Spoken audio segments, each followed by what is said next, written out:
مان و میوانداری لە خاتونێکی هونەرمەند پێم خۆشە بڕین بۆ لای میێمانەکەمان خۆی زیاتر پێتان بناسێنێ جا باس و بابەتەکەشمان دەست پێکەین فەرمون با بچین بۆ لای میێمانەکەمان بەخێر بێن خۆش بیا خۆم مەمنون سڵام عەرزەکەم ئێوەش بەخێر بێن ممنونم کە داوەتمتان کردگە بۆم بەرنامە هەم لە خزمەتتانە خواهیشەکەم ئینشەڵڵا کە هەر خۆش بن خۆتان بناسێن بە بینەرەکانمان بەناوخوا من سۆمەیە حەبیبیم 31 ساڵمە دانیشتووی سنەم بعد هم لە خزمەتتانە بەخێر بن خات و سمەیە مەشغوڵ بە چ کارێکی وەڵا لە زەمینەی هۆنەریە مەشغوڵ کار سەنایە دەستیم و کار کڵاش ژنانە و پیاگانە جا چۆن بازاڕیابیەکەی بۆ کارەکەت وەڵا لە تەریقی بازاڕیابی و بعد فەزای مەجازی و ئەمانە مەشغوڵ بە فعالیەتین بۆ فرۆش مەجازی ئەوە لە سۆشال مدیا استفادەکان لە تۆڕە کۆمەڵایەتیەکان تا چ ڕادەیەک ئەمە کۆمەڵتانی ترکە بۆ فرۆش وەڵا لە فرۆشە کە تاسیرە مثبەتێکی بووگە چۆن زمانێک کە کۆرۆنا هات و بەحسێ غەیرە حوزوری بۆیتر مشتری ڕوودەڕووتەکە ما ارتباطینەوە لە تەریقەم تۆڕە کۆمەڵایەتیەکان و بازاڕە فرۆشمان بوو لە تەریق ئینستا و پەیجە تەلەگرام و پەیج و ئەمانە بازار فرۆش بۆ داخڵە ئێران و خارجە ئێرانیش چەندێک ئەمە کاریگەری هەست لەسەر بیزینەسی خانمەکانە وەڵا خوب لە لەحازە هەزینەگە لە ئۆفرە هەزینەگەری کەمەوە کردگەسەوە چۆن ئەتوانین بە کەمترین ئیمکانات و بە حتا گوشی کە هەستمان و قابل لە دەستڕەسمانە لە بەحسێ فرۆش و حتا ئاموزشیش کە من ئاموزشیشم بوو لە تەرەق فەزای مەجازی و هەر ارتباطم خەتنەوەلەتەک خانمگەلێک کە بە یەک و کارمانە کرد دروستە فەرمون ئەمە ئێوەژن خاسە وامە شتێک خاسە ئەگەر بینەوە سەر بەحسێ خراویەکانی تۆڕە کۆمەڵایەتیەکان وەک ئینستاگرام فەزای مەجازیە وەک فەیسبوک وەک هەموو شتگەلە چه خراویکیشی هەست خراویەکەی وەستە گشتمان سەرگەرمیەوین و دوورە کەفینەوە لە یەک لە بابەتێکەوە کە مەسەڵەن فەزاکان فەزای مەجازی ئەوە بووگە کە ڕابطەگەل حوزوری و ڕوودەڕووی کەمەوە کردگەسەوە بعد ئەگەر کەسێکیش کە خوا نەخواستە ئیسفادەی ئشتبای لێ بکا کە ئەویش بازم ڕێگەیەن حرافی هەست لە فەزای مەجازیە هەست کە دەستڕەسی هەست بەم شەرایەتە کە وەزع حاڵەکە هەست مناڵگەل متاسفانەشی کۆنتترۆل فرەتر کردە لەبانیە و ئەم مشکڵات و عیبگەریشیە هەست فەزای مەجازی بوو بەسەر خانمەکانە بەسەر خانمەکانە و ئەگەر دروست و ئۆلگوی مناسبیان بێت بائی دەزانم خراوە بێت چۆن ئەتوانم فرەشتگەلی لێ ئاموزش بووینن فرە ئیدەگەلیان بێ بە خانمگەل تریش معرفیکەن کە مخاتەبیانە وەلێ خراویشی هەست خوب لە کەناری و هەر شتێکە خاسی بێ خراویگەلێکیشی هەست و نەخسایەکیشی هەست قەتان مهم ئیسفادەکردنەوە و تەرەفەسە کە چۆن ئیسفادەی لێکات جا دانە خاتون چۆن نتوانێت کارەکان خۆی هوەری خۆی و هەتا بژین کاری ماڵی خۆی لە بەنمایشدا بنێەوە عالم فەزای ئیسفادەکە بە نەفع خۆی هەرو جۆرەی کە ئیسە بلاگرەکانمان مەشغوڵ لە فعالیەتن و کارهای ڕوزمەڕێی خۆیان لە تەرەقەم تۆڕە کۆمەڵایەتی گەلایان نەیجرا و نەمایش دەری تێرن و بعد تەبلیغات ئەگرن و من بە دەرامەدێکە بۆ خانمگەرێکیش کە کاری ڕەسمیان نیە کاری ئەداریان نیە یا کاری هۆنەریشیان نیە هەتا ئەتوانن لە فەزای مەجازیە ئیسفادە کریا گۆفرێش موفق بووبن و من با دەرامەدیش بووکە بۆیان زیان و خەسارتیشی هەست بۆیان لە قەتعاً چۆن زەندگی شەخسی خۆیانە بازم ئەیکێشنە ڕۆی سەحنا لە شاید لە لەحاز خانەوادەیش و سریە مشکلات بێ کە فەردێکیش ناڕازی بێ لە ناو خانەوادە ئەمیشە بێتە دەلیل ناڕاحەتی لە بین خانەوادەی شافرە بلاگەرەکانیشان کە مشکڵیانە بۆ پێشات کە بلاخەرە لە تەریق عەکسە و سوء-ئیستیفادە ئەمانیشە هەر هەست لە کەناریەوە ئەگەر هەڵگەڕینەوە بازم بۆ بەحسی کارکردنی خانمەکان و ئیسفادە لە تۆڕە کۆمەڵایەتیەکان خۆت تا چه حەدێ ئیسفادەت کردگە لەم فەزا من بە خاطر کاری کە بووگمان ناژم بۆ ئاموزش ئیسفادەم کردگەیسە چە ئاموزشهای کە بووگمانە هۆنەری بووێ چە بەحسەمانە ئیسفادەمان کردگە لە بەحسە فرۆشە ئیسفادەمان کردگە بۆ فرۆشی کارگەلمان بە نەمایش دانیان کارەکانمان لە فەزای مەجازی ئیسفادەمان کردگە و بە مخاتەبمان نیشانمانداگە و عەرزەمانداگە یانێ ئێوە تۆلید محتەوای خاصێکتان بۆ ئەنجامداگە یانە هەر جنسە هەر ئەو هونەرە وەسیلەکە تۆلیدی ئەکەن ئێوە کڵاش دروستەکەن ئەکسێکی سادەی لێگرن و دایانن یانە لە بەحسی ئاموزشە چۆن کارەکەن لە بەحسی ئاموزشە چۆن ئەو ئێرتەباتە قەت بوو لە زەمان کۆرۆنا مەجبوور بووین غەیرە حوزوری لە ئێرتەباتا بین لە تەک خانمگەلێک کە کارەکەن و احتیاجیان بە ئاموزش هەست لطريقة آموزش بحث توليد المحتوى بوابيش كأشياء لكزجل خاص كلام زمينا بالآخر هاد دوريك يعني جزرانجة يا حرفيانة استفادة مع كرجا كبتوانين أو جورك بعد وشاهدة جنسك أرزة بين عكسك مع شكل ترو ظريف تربيت مخاطب پسند به.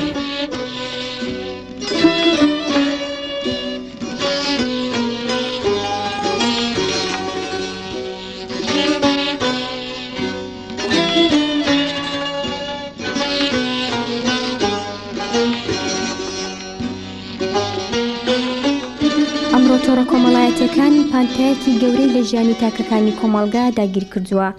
دیارە تۆڕە کۆمەڵایەتیەکان توانیوێتی ڕایەڵ و پۆیەکی کۆمەڵایەتی بۆ بەشداربووانی میسر بکات و ماڵەکان بداتێ تا لێیەوە بۆچوون و پەیام و پەیوەندی یان زۆر شتی تایبەت و گشتی تری لێەوە بڵاو بکەنەوە و ڕای بگەێنن.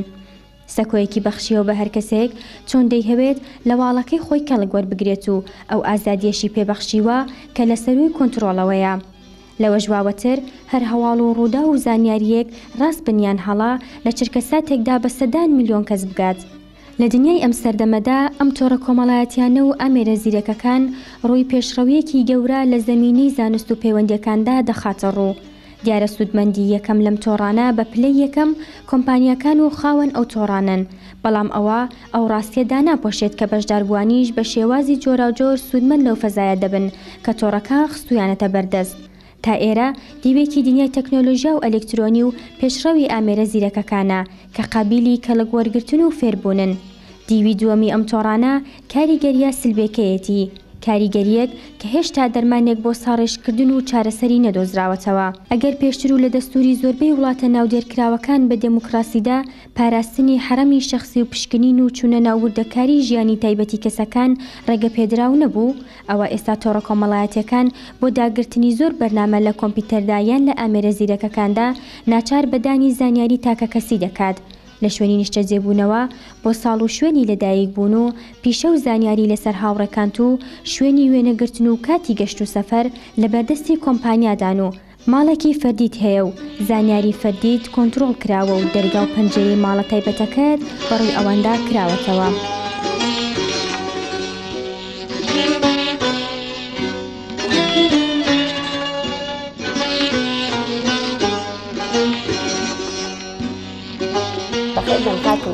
سپاسدانەکەم. تکایە خۆتان ناسێنن بە بینەرەکانمان. من شبنم شکریم، 40 ساڵمە،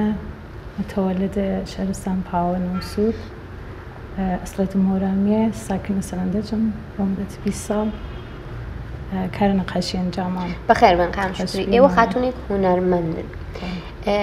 هەروەکە زانن ئێمە تۆڕە کۆمەڵایەتیەکان فرەفرەوە سێعۆ بووگەوە هە لە بەردەستمان و ڕاحەت دەتوانین لێ استفادە بکەین. چەندێک توانیتە لێ استفادە بکەی بۆ کارەکانت؟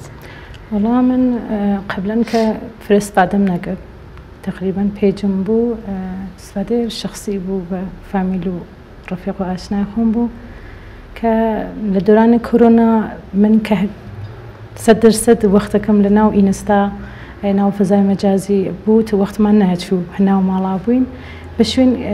نەقاشی ئاگەڕیام، هەر سەرچمە کرد ئامۆزشە نەقاشی و کارە هونەریەکان. 3-4 کارە هونەریم تەواشا کرد، خۆشم هات. لە ئەوڵی و لە کارە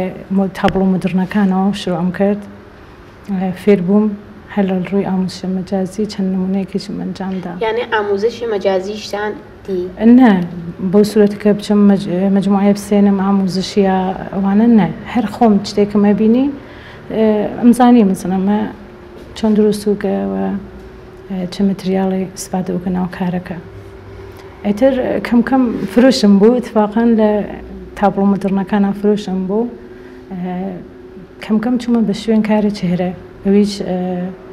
خانمێک ناو ئینستاگرام پێجەکەم بوو، ئامۆزشێکی دانیە و ڕێگان نیم چهرەیەک بوو تقریبا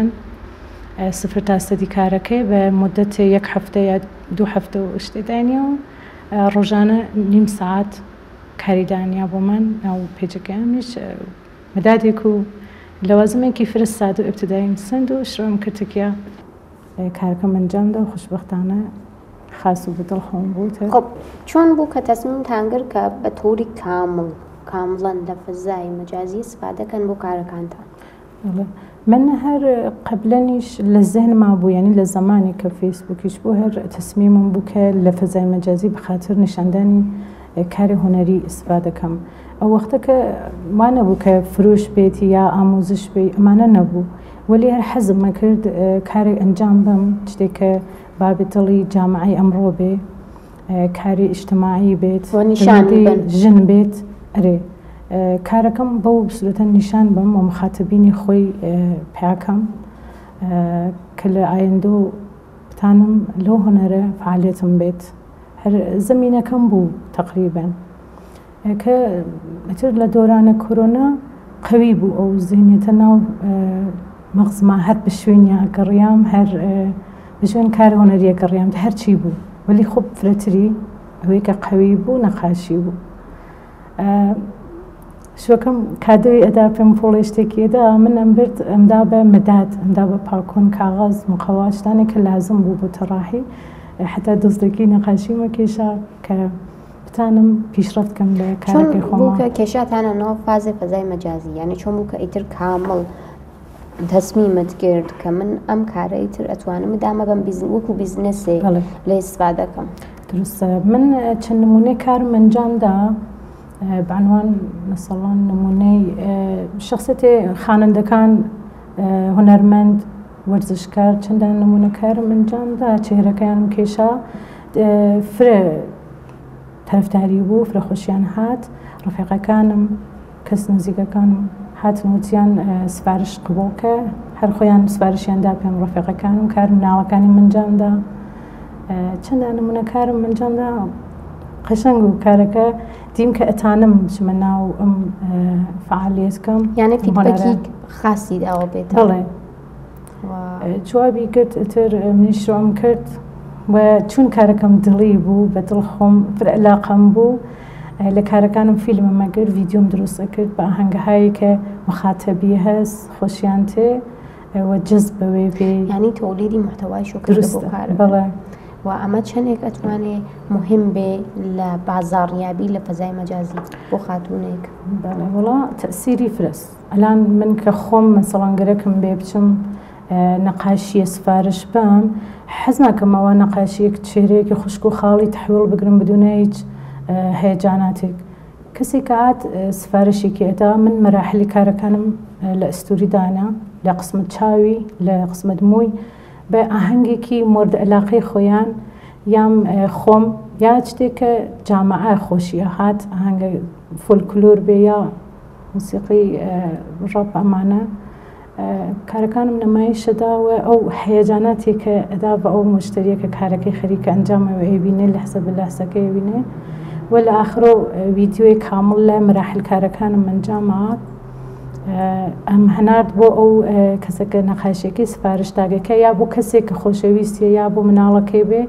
حاڵەتی سورپرایزێکی بوو مراحلی کارەکە تا تەواوی دەرکلیپێکی 1 دقیقە تا 3 دقیقەی باسەوەی کە جزبی ئەوە نەوە کە بێژم من بۆ مشتری یا بێ و کارمەکردن نا هەر بۆ دڵخۆم چون فرە وەختگیریشە کاری نەقاشیەکە ئەوە وەخت ناگرێت کە ئەو فیلم و عکسە کە شەزەریفتر بێشێ هەنگ مناسبی بێت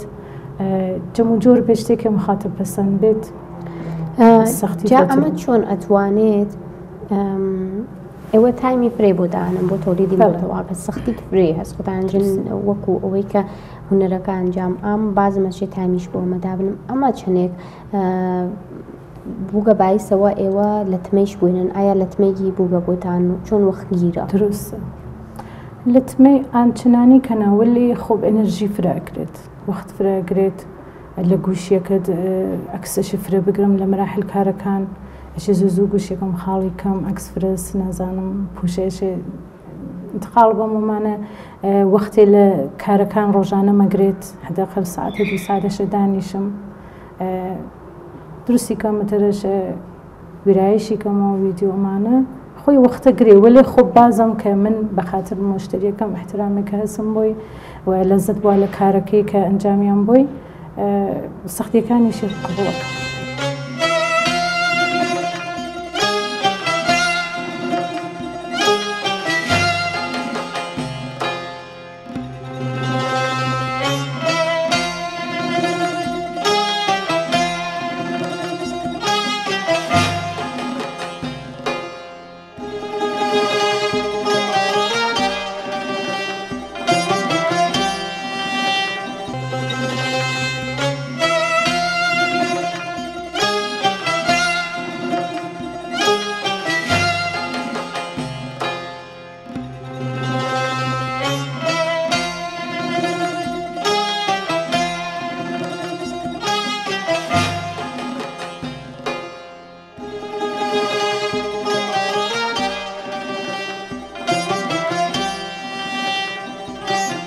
بەخێر بێن کاتون باشە سلام ڕزگەم خەمەتەوە بەنامە عزیزگەریەکان بەنامە تواشادن ئەسرا ئەمجدیانم مۆتۆر ساڵ هەفتەیەک دکتۆرای تێبەسۆنەتی مەست لە ئەرمەنستانە دەرسم خوێنگە 10 ساڵی شکۆر دەپەرتاب نێزی ئێران بەدەستمە بووە بەخێر بن کات و ئەسرا خام ئەمجدیان ئێوە خاتونێکن کە زیاتر تەقانمەکانە سەر و کارتانەس بە بۆنەی شغڵ و کار و پێشەتانەوە و ئەوەی کە لە بەحسی دەرمانە فرەت دەتوانن لە فەزای مەجازی استفادە دەکەن شاید خاتونەکان فرەتر پرسیارەکانیان کەسانێک کە دەستڕسیان بە ئێوەنەوەی یا ڕێگەی دوور بن و مراجعی ئێوە بن ئێوە پزیشکیان بن ئێوە چۆن جواویان ئانەوە ئێوە چەندێک لەم فەزای استفادەکەن بۆ ئەوەی کە دەستڕسیتان بێ بە مەرێزەکانتان ارتباطتان بێت تەکیانە ئەجێگە فەرمودیان ئایسم دەتوانە یا خۆشبەختانە کولەن دنیا فەزای مەجازیە گشتی لەوانە ئەوەدا خاستی وەسەکە بنیان دروست مەسەرفکردنیشی استفادەکردنیشی لە فەزای مەجازی بزانێت من ئایسە مەرێزگەری مەس لە تو شارەکان ئێران و مەرێز مەس لە عێراق و مەرێز مەس حتا هەموو دەچێت لە ئەرمەنستان بوو تعداد مەرێز مەس ئیسێژم لە تاریخ فقط دەتوان فەزای مەجازی و فعلا ارتباطات تێکیانە حدوداً 1-2 مانگ نۆڤەمبەریش هەر لە سلێمانیە من مەتەبم بوو رفت وآمدم بوو لأن كار ما كار وليس فعلا مدتك تأتلم كرجا ولا كان إن شاء الله بعدين بازم زين أوضاع بتجمع شرايط شون رفت وآمد فرس سختام فرخصي جنا جادة بنيام خسارة توزيد خاص بي إن شاء الله بتاعنا مقدار رجيجة مقام واحد من أتشم بشونيا لفظة مجازي شامن معمولا أجول كفرمون تان شون سركارم أفضل نتنيا خان مقال كل من تك قشرة من الله تك عاجرة هيج فرق كناها كمان معمولا لروشة درماني كمن استفادة أكثر عنابية شايان أقدر نيرن بوم من لروي ونخشين غاني تشخيصان يا إذا هس كسكريك مثلا ليزي كان كذا شايان يا مشكلة بينا يا ناس لروي يا نبز يا لروي زوان يانا وقت نخشين غاني تشخيصان مو إيش ما خمت يعني كشكاغرك أتعامل أنجام أبدا من هميشة بقوم في أفرب ومهمة كستاقد لكارا كارك واقعا بدسم أنجام بإجم أنجامه أنجامش نويك نا وقت و نا هزینه که آیت نفره واقعا سعی کم که بهوده بخوام وقتی يعني هزینه کیش نکردی کاری که انجام بده دست ما صد جوایان کردم. بس ایوا لطور کمالایتی کان بمشي وازا خاص استفاده کن بیمارگلی و مریضگلی که دسترسیان بتانیه عکسک انو ایوا روی تشخیصیان و چه شواز جالبه که من تایسنم جنفتو چنک لباسی دارو درمان چاتوانه کمکتان کات ام فضای مجازیه. من لبحث فرم معمولا صيكم دارو أو ننام بمريض من صيكم سبك دروس زندگی كرنا دروس غذا خواردن يعني إيش مكان چون فردك دارو فردانه من وخالفم وقتی يعني کسی که سبك غذا خواردن اشتباه به هزار یک جگه دارو خا تو مدت که بدنی عادت که به دارو خا انت جوانات أو سبك زندگی صيكم فرد لبن سبك غذا خواردن يعني كاركم لأيسل مدت شيء بخو معروف رزق إنترنت وان محدود أو بقصو مناسب فريق المريض كانم درمان كان ناقص ماذا چون نیمرس بعد ایتر تکیانا أو فرو بيان سخته والسيقام تاجيك بوم كرجي حتى لرجع أولا كايك من مراجعة من چه خما روند درمانه كان حد أقل تشش من بيان توزح من قيشة شكاية غير أنجامن كحد أقل أجي أوان بمن دستسيان يامن بوان دستسينو لها شرائط أبو وان دانا من بو درمان. أجر إنترنت نوعي قطعان إشارة خاصة تانكر چنك أتواني لتما بويني كارتان. واقعيتي لتما إنسان لتو قشكارية آسيبي ديجه هرشي كسان. من شيء دقيقة أنا رجل ملخم تعمل هذا المرز قال بعدنا خارج شوية هيك جاسوسيكم بهانية واقعا ما لا تسمع أبكر إنسان صدر شايد أنا بيجم فتوى شريك بس هذا المردم جامعة شايد لكار يعني 50% يا براحة تعمل 17% افتكارية شديد يعني بوجا كأنه واقعا بزرر يعني شو نيت إنجازيش يعني لسنته متأسفة من شيء رجوا كسر كتير عايزة بخوام أعرف منيش مرزگری که حال خارج شوره نتام چی ارتباط یا وان وهان شاگرد را رفت آمد دو رشته بزمسانه رفت آمد فرست سخته بیان مجبور اینتر با کار کنم یاد کرد متأسفانه خب تلفنیش بنیام چنک توضیح بدرگید نه تا او که تصویری من از مرزگری مثلا عراق و کارم کرد که انا من آلگری بگم که سی پی بگم فلج مغزی بگم من بتب سوزنی کارم کرد لبنان فرق خاص بگم آن مدام مثلا معنا دحی یا بگم 5 دحی عکس یا فیلم لبنان آلگان گفتن اینن با من کبزان روند در مالگان چون از دقیق من چه دنیا نزدیک بگید معنا مثلا نیم ارتباطات تكون ناقرة واقعا درس شاي لبارة مادية كي بمزري ولا كانوا لو تحدوا واخهم هسم واقعا نارحتهم لو بحثي شيء كنا تعب دستس درمانه اوان كاملا من امكانية افت كاو بيشروية كتشو برو قاسبون بيسيا برو بس شيء صح احتمال اسك بس لايت ستوب كايت دواء درمانه چون قد كرجي امقي بدن رو بيشرفته چه يقول استوب كرجي لبينيا احتمال شايد يتجوانا تو بيش درمانه دواء 3 ماه 4 ماه معنی شاید دواء 1 سال ثاني بیام دستش بیارم شاید اوانی نتوان بینو برم من نتوان برم بوینا وەلایەن خۆ سەدەسە تاسی ئێستا بانیانەوە هەرواسە وجودی ئەم سوۆشال مێدیا چەندێک کۆمەکەکە بە بازاڕی کار بۆ خاتونەکان بە تایبەت دەژان لە بەس ئێمە لە خانوەکانە بساکەکەکەن فرکە شغڵگە نەتەنیا شغڵەکەی من ئەتان بۆ کە خۆیان بناسن بە مردم لە کارەکانی کە خۆیان سابگەم چۆن متەسانە خانوێر سریان نێتوان بنفسیان نەخوان نەتان واقعا واردە بازار کاری بن ئەتوان هەر لە تەرێقەوە بەحس ئینستاگرامە یا ئیسە تەلگرامە یا واتساپ هەر کامێکی هەست ئەتوان کارەکانیان بەخۆ معروف ئێعتمادێک بکەن بە خۆیان شۆگەن لە کاری ئینترنێتیە فرۆشی ئینترنێتی ئەنجام کە بزان واقعا ئەو شەهامەت ئەویان نازکە ئەوە ئێعتمادەکەن بخۆن سەدەسە گشتی شەهامەت ئەوەی هەست سەدەسە گشتی ئێعتماد بەنەفسیەت وەرجە خۆمان بە خۆمان کۆمەک بکەین کە بتوانێت بە خۆمان ئەو شەهامەتە بیشترەوە بێتەوە بتانە بڕ واردە کار بێت چۆن متاسفانە لەم دۆرەگە کەسە شکست خوا لە کاریە ئەگەر مەسەڵەن دوکانێک شتێک بگرێت یەک دەفە شکست خوا هیچ وەقتی ناتوانێت جوبرانەوە بێتەوە منێژم خاصی وەزە هەمیشە لە فەزای مەجازی ئیسفادە کردێت بەسا کارەکە پێشرفتی بعدمتانی لە بان پای خۆتەکە بێسیەوە کارە پا بگرێ خۆی بگرێت بعدمتانی واردە بەسا ئیسە دوکانێک ئیجاری یا هەر کارێکی گەرێک بۆ ئەنجام بکە ئەتانی کارەکە پێشرفتی بێت خاتونگەلێکە هەر هانە ماڵەوە کارە خانگییانەستشە بۆ خانگەریشکی کارخانگیاتان لە چۆن نایسە فرێتە لە بەحسە کارێکی خۆمان هەمەجەریانە کارەکان نیسە نەزانم کەسکێک کار بەسا بافەندگیە چون هەر کەسێ کارێک بۆ خۆی واقع مقدس و بەخۆ معروف ئەرزشمەندە من نایسە فقط لە بارەی کارێکی خۆم کارەکە من واقعا ناکرێ بە سوودە ئینترنێتی ئەنجام درگێ من نایسە فرێک لە مەرێزەکان مەزە واقعا حضوریان بە یارو بەحسە عەنەبی وایش مەخەمەدانێشە حتمن بوێت کە بتانم کارێکیان بۆ ئەنجام بە ولی ئەنە خۆ سەدەسە دەژم ئەگەر حضور مەرز خۆی لە محیط کار منە بێت سەدەسەد منەتانم تەکیا قسە بکەم ناوێت ئەوکە بەخۆ معروف حضورن من تەگەی قسەکەم 1000 ساڵ ئەوە کە لە پشت تەلەفۆنە هەست من شناختێک لە ئێوەم نییە بەڵێ دوورسە فەرمونون لە بەحسی شغڵی ئێوە وەکو پزیشکێشێ و بیمارە بووێنن جەستە و لەشی بوێنن خۆتان معاینەیەکەن و ئەرزیابیکەن بزانن مشکڵی چەس ولی لە سرێک لە کارەکانە کە احتیاجی بە مەیشە نییە چەندێک ئەتوانێت فەزای مەجازی کاریگەری بێ لەسەرەوەی و کارە ڕشت کات سەدەسە فەزای مەجازی تەبلیغاتی فرگۆرە ئایسا هیچ کەس لەم دۆرە ڕۆزنامە ناخوێنی کەسە بەجەڵە ناخوێنێت کەم کەسێک یا مەسە تەلڤیزیۆن چون تووە ئێمە زریمان بگەسە جابێک کە سب تاشۆ ئەو گوشیها بەدەستمان ناتوەشەوە کەسکەرێک مثلا کارێک قاڵی بافیەکان یا کارگەرێک مثلا گیری بافیەکان یا هەر کارگەرێک سنەتی بەدەستی ئەنجام بۆ چین کارێکە منەزەم ئەنجامیە تەبلیغات فرە مهمە بۆیان لە حینە کارەکەیانە فین بگرن نەزانم نەزەرە ئەو مثلا مشتریگەیانە پرسن یا هەر بەخۆ معروف بە بچین شتێ مثلا تەبلیغات فەزای مەجازی فرە تەسیری زەمانکارە ئایسا فرێک لە فروشگاکان ئینترنێتیە بۆ خەریدە لباس حتا مثلا بە ڕاحەتی تانی بنیان بیتێتە بەجگا 1000 ساڵ من یەکێ خۆم شخصا ئەکسەر خەریدەکانم ئەکسەر ئینترنێتی ئەنجام شاید بێژم 6 مانگ فرێجم پام نەچوو گەسە ناخیابان چون واقعا وەختمان نییە لەم دۆرە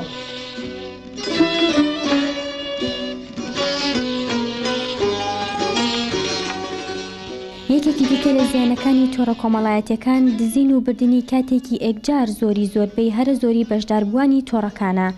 کە ڕۆژانە چەندین سەعات لە کاتی بەشداربووانی دەبات خودی ئەو تۆڕە کۆمەڵایەتیانە پەیوەندیە زیندووە کۆمەڵایەتیەکانی کەنارخستووە و لە جێگایاندا پەیوەندێکی ڕەمزی و نائۆنلاینی داناوە قسە و باس و گۆڕینەوەی بیر و باوەڕ و پەیوەندیەکانی کەسە نزیکەکانی نەو خانەوادەشی گۆڕیوە بۆ چاوخستنە سەر شاشەی مردوو بێگیانەکان گواستنەوەی دەموچاو و هەستی کەسەکان لەسەر فەزای گشتی و دیمەنە واقعیەکانی ژیانی کۆمەلگا بۆ سەر شاشەی تابلێت و ئامێرە زیرەکەکان و دنیای ناو تۆڕە کۆمەڵایەتیەکان ئەگەر پێشووتر ناوماڵ و پاس و قیتار و پارک و قەراغ دەریاکان و کتێبخانەکان و هەندێکی تر و خوێندنەوەی ڕۆژنامە و کتێب سەرنجڕاکێشترین دیمەن بوون ئێستا چاو لەسەر ئامێرە ئەلکترۆنیەکان و زیرەکەکان دیمەنێکی زاڵە ئەم تۆڕانە هاوکات جێگایەکن و ماڵێکن بۆ بابەت و هەواڵ و زانیاری بێسوود و پەرپود وەکو شوێنێک بەکاردەهێنرێن بۆ تۆمەت بەخشینەوە و درۆپەخشکردنەوە و هێشتا جێگایەکی کامەڵ نین بۆ کەڵک وەرگرتن و دەرخستنی ڕووی ڕاستەقینەی ڕوودا و هەواڵ و دیمەنە واقعیەکانی ژیان و گوزەران و گۆڕینەوەی بیر و ڕاو سەکۆیەک بۆ گۆڕانکاری ئیجابی.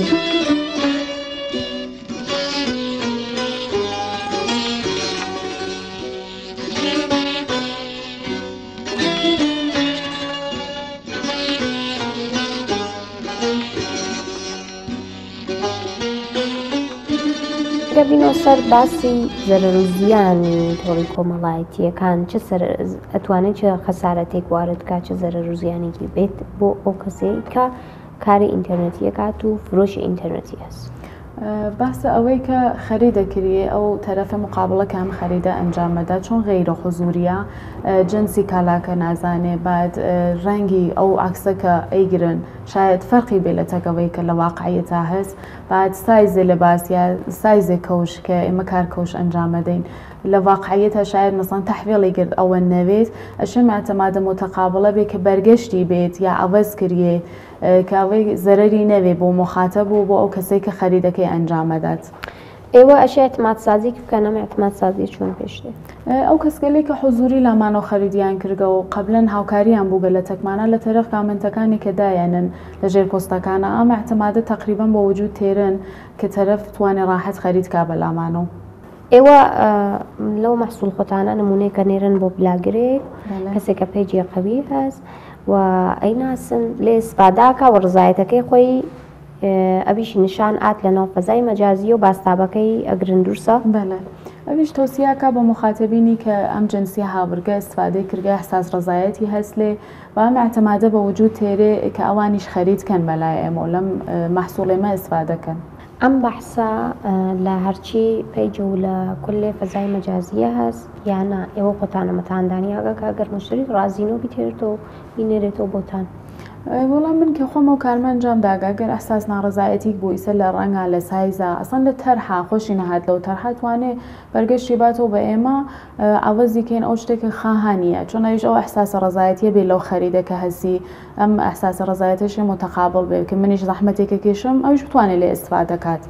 قابل ئیسفادە بێ بۆی نە ئینکە فقط خەریدێکی کردوێت دوایەوە ڕزایەتی نەوێت و ئەم خەریدیە ئیسا دابنێ یا پەرتیکە یا ئیسفادەی نەکە ئاسڵان. بەخاطر ئەوە ئەمکانە بازگەشتمدانیاگە کە مەسەڵەن تەرەف وەسیلەکەی بنێرێتەوە بۆم ئاوەزیکەم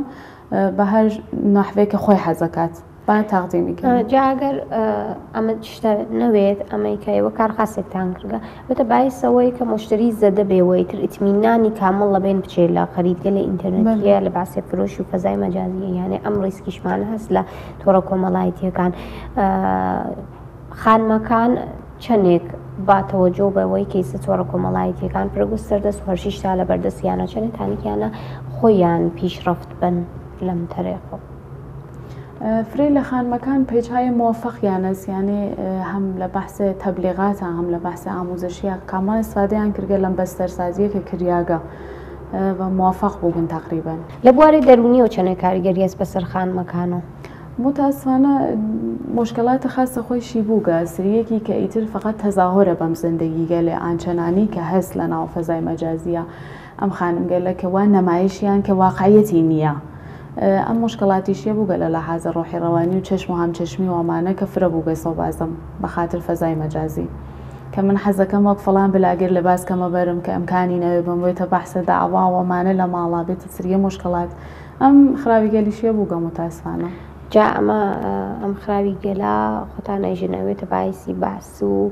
جەدەڵ لەناو ماڵ و لە ماڵیانەی تۆڕی کۆمەڵایەتیەکە دروستەگەری کە پێشرەف بکات ئەم خانمە لەم فەزای مەجازیە و لەوێتە باعثەوە زیانێکیش بوێنێ لە ماڵەوە ئەمە چەنێ ئەرزشمەندە چەنێ ئەرزشی هەستکە لەسەری شەڕ کرگێت وڵای هەرێنێک بەهایەکی هەستی تر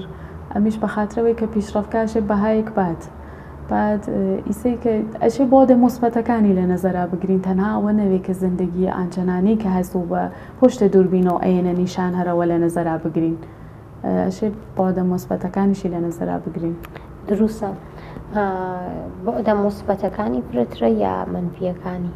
ئەتوانین تقریبا بێژین وەک یەکتر تێچەنی مثبەتی بێەوەنشە منفی هەست فەزای مەجازی خۆتان فەرمووتان هەر شتێک لازمەی وەسە بەهایەتی بۆ بی ئەوەڵەن کە چەندێ ئەرزشی هەست کە ئێمە بەها بین بەڵێ تا زمانێ ئەرزشی هەست کە بەهای بۆ بین و خەرجی بۆ بین و لەبانی ئەو کار بکەین کە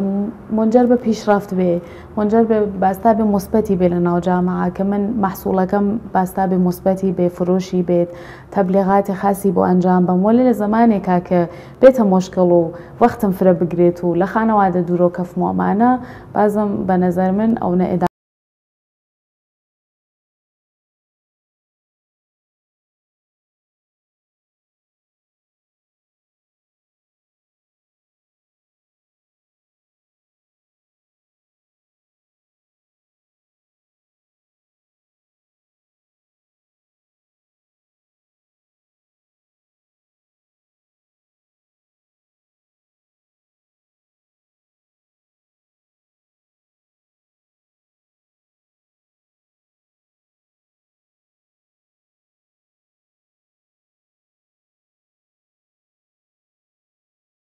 لە کارەکانتان تۆلیدە محتەوا ناو کاری منە بیشتر خاستر و بێت تا بێژم کە لە تمەیداگە لە تمەی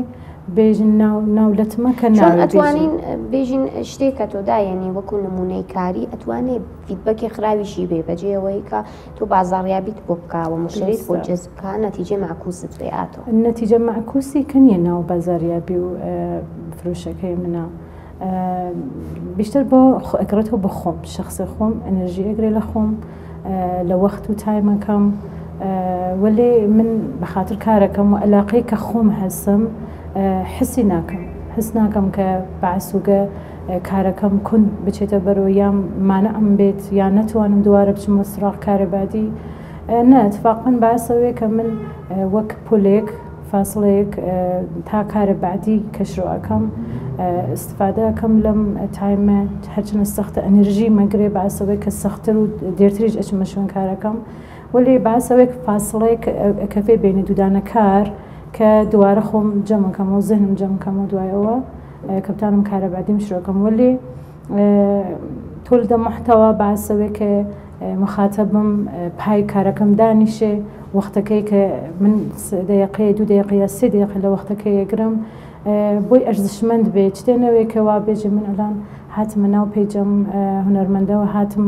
وەختم تەڵەف بوو کارێکم دی کە مۆردە پەسەندم و خۆشی نێدنە بەعسوگە کە کەسێک ئەوە تەواشێم کارەکە حتا بەعسوگە کامنتی دانیاگە دایرێکتی داگە سفارشی داگە و یا هەر خۆ گوتیگە خۆش بوو من لەزەتم بێت لە ئەم تایمە کە تەواشێ ئەم کاری ئەوەمە کرد مەراحل کارەکەیان دیگەوە باسوگە کە پێجەکەم فاڵۆکەن و بمێننەوە وەختی ترا سفارشێک بن یا پێگیری کارەکانم مەکەن تۆڕی کۆمەڵایەتی چەندێک دەتوانێت کاریگەری بێت لەسەر ژنەکان ژنان ئەتوانن لە فەزای مەجازی بهترین استفادە بکەن حتا بگە لە متالعەکردنە کەسانێک هەن من خۆم دەستڕسیم بە کتێوخانەنەوە یا هەزینەکانی کتێو سندن سەختە ئەمە کەمترین شتێکە کە ناو فەزای مەجازیە تانین متالعەکە نەتانین لە مۆردە هەر هۆنەرێکە کە خۆشیان تێ تحقیقکەن متالعەکەن تەمرینکەن لە هۆنەرە نەقاشیە مەخصوسان فرە لە فەزای مەجازی لەم ئەخیرەن ئەم چەند ساڵە بابە کە گشتی ئەچنە ناو فەزای مەجازی و ئاموزشەوین لەم تەریقاتر هەزینەی ڕەفت و ئامەد بە کەلاس و وەختێک کە مەسەڵەن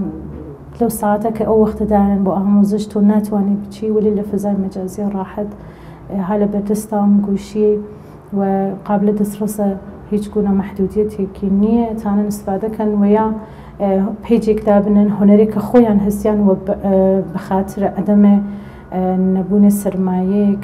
جێگەیەک و مەکانێک کە بتانە ئەو کاریانە ئەرزە بکەن هۆنەرەکەیان نیشان بن یا ئاموزشی بن ئەتان لە فەزای مەجازی استفادەکەن و هۆنەرەکە خۆیان هەم نیشان بەقیە بن ئاموزشێک بن یا کەس بە دەرامەدێک بن لەو تەریقە لە طریق فروش و ئرساڵی کارەکانیان ئیسا هەر هۆنەرێک بێ کە قەرار نییە فقط نەقاشی بێ هەر هۆنەرێک توانێ فەزای مەجازی کاریگەری خراوی بێت لەسەر خانمەکانیشمانەوە ئەویش هەست ئەگەر کەسێک بێت تەواو وەختەکەی دابنێت بگەڕێ ناو پێیجەکانی ئینستاگرامە تەواشەی پێیجی ئەم و ئەو بکات و بەحەسەوەی حسێکی چشماوە هەم چشمی حسێکی حسادەت ئەکەن خۆ بلاخەرە کەسانێک هەن کە تەسیری خۆی ئەو پێیجانە تەسیر خۆیان ئەنە زێنە خانمەکانەوە ئەشێ هۆشیان بێ ئەشێ مراقبن وەختی چنە ناو فەزای مەجازی ئەو فیلمە ئەو تیکە زندگی کە کەسێک لە زندگی خۆی دانیاگە ناو ئینستاگرامە تەواوی نەوینێت ئەوە نییە لە پشتە و تەواو زندگی ئەوە نییە مشکڵاتیان هەست هەر کەسێک تێت تیکەی لە خۆشیەکان زندگی خۆی دانێت ناو فەزای مەجازیە مشکڵاتی خۆیان بەیان ناکەن لەوێ وقت ئەن ممکنە خانمێک کە زندگی فرە خاستر بێت لە کەسێکترا لە کەسێک کە خۆی بە ئاو ڕەنگ و نازانم لە باسایی زریف و زندگی ئانچنانی و لە یەکچری نیشانات زندگی خاستر بێ وەلی باسەوێ کە ئەو دیدگاهی ئەوەز بێت و لە زیهنی خۆیان دەرگیری دروستکات بێژە ناڕازایەتی قەتعەن پێش دێت بین خۆی و هاوسەرەکەی و ناڵەکانی و مقایسه کات ئەم مقایسە بەعسەوەی کە زندگی بنیانی ئەشێوێت قەتعاً ئەشێ خۆیان مواظب بن دروستە ئەفرەنەکەن هەڵەگەڕێتەوە بە خودێ و خاتونە کە چۆن لێ سپا دەکات و چۆن لێ بەهرە بوات. ئایا خاتونەکان تا ڕادەیە کە ئەتوانی گیان لە فەزای مەجازی سپا دەکەن توانی گیان لە بواری دەرونی خۆشیانەوە پیشڕۆ بکەن؟ بەڵێ قەتعاً فەزای مەجازی ئەلان باسووگە فرە لە خانمەکان سەدح ئاگاهیان بچێتە بان و لە حەق و حقوقی خۆیان ئاگا بن بزانن چ مطالباتێکیان هەست قبلەن کە ئەم ئاگاهی و اطلاعاتە نەبوو ئەم فەزای مەجازیەوە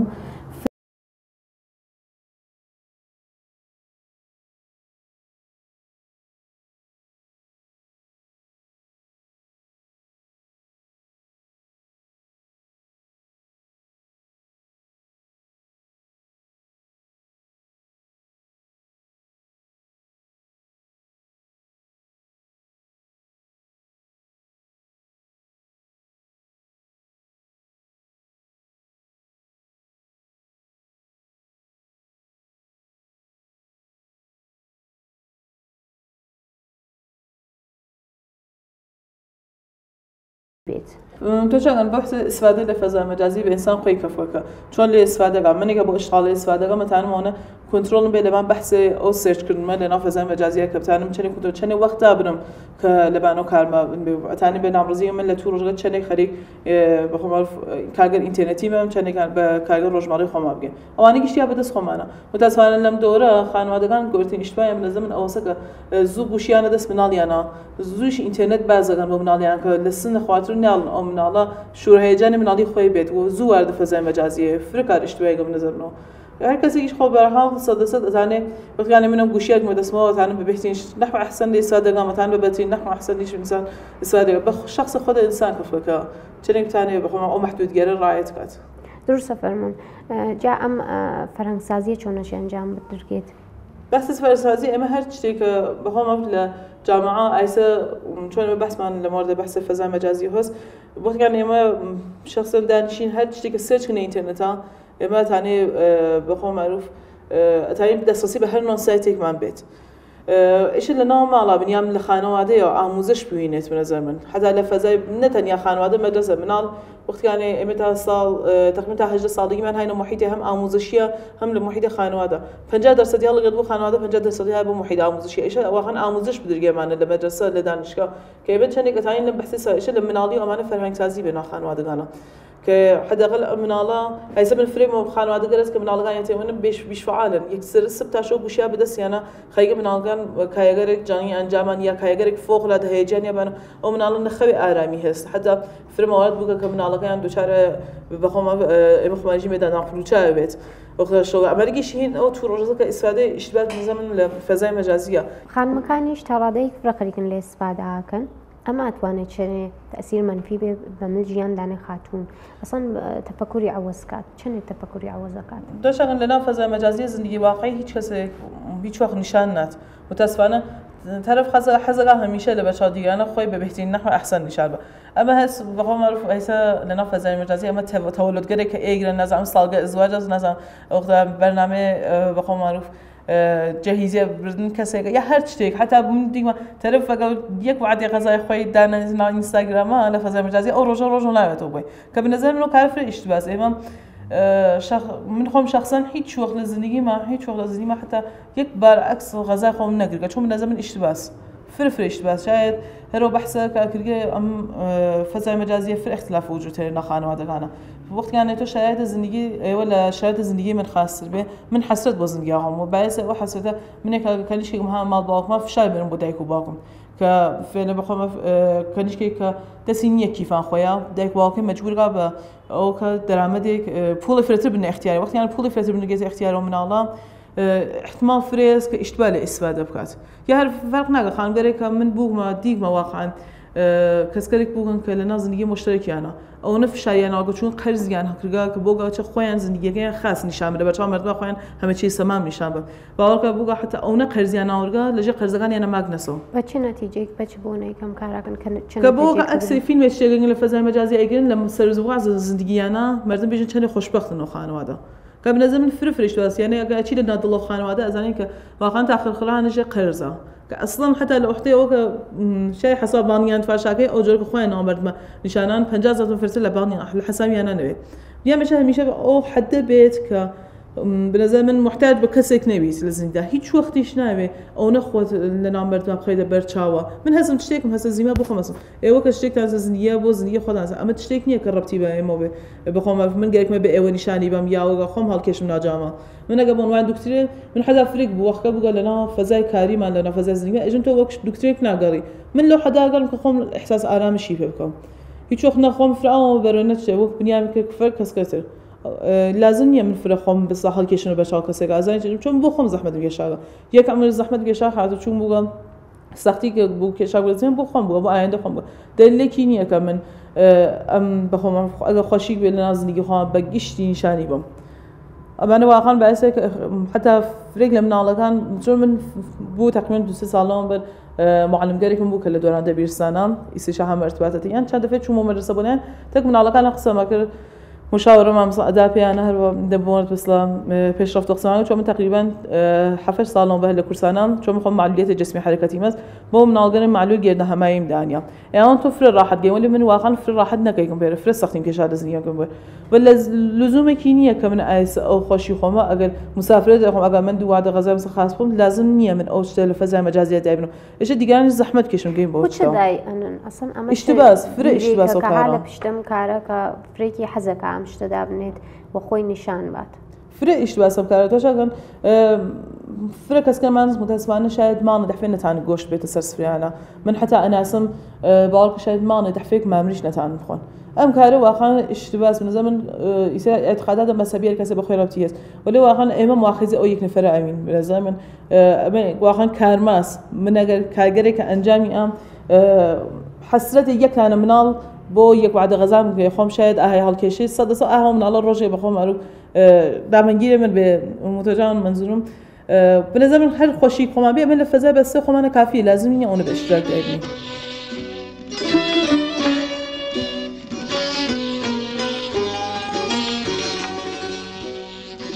جگەلەوە کاریگەری سلبی ئەو تۆڕانە هەراسانکردن و بێزارکردنە.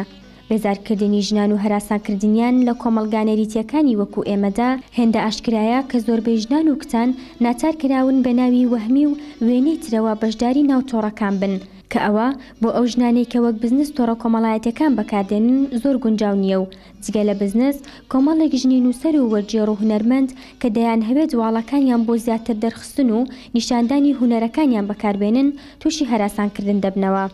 لایەنێکی تری سلبی ئەو تۆڕە کۆمەڵایەتانە دوورخستنەوەی چالاکوانان و کەسانی ئەکتیڤ و تێکۆشەرە لە کاری ڕێکخرا و ئامانجدارەوە بۆ کاری فەردی و سەرقاڵبوون بەواڵ و ماڵە فەردیەکەی خۆیانەوە کە ئەمە وای کردووە کاری ڕێکخراویان ببێتە کارێکی ئیختیاری و کاری ئامانجدارانەیان ببێتە کاری ڕێکەوت و تەعاهودبوونیان لەگەڵ کەسانی تر ببێتە لاباکی و پابەند نەبوون سەرنجام بەکردەوە لە کاری ڕێکخرا و دوور دەکەونەوە.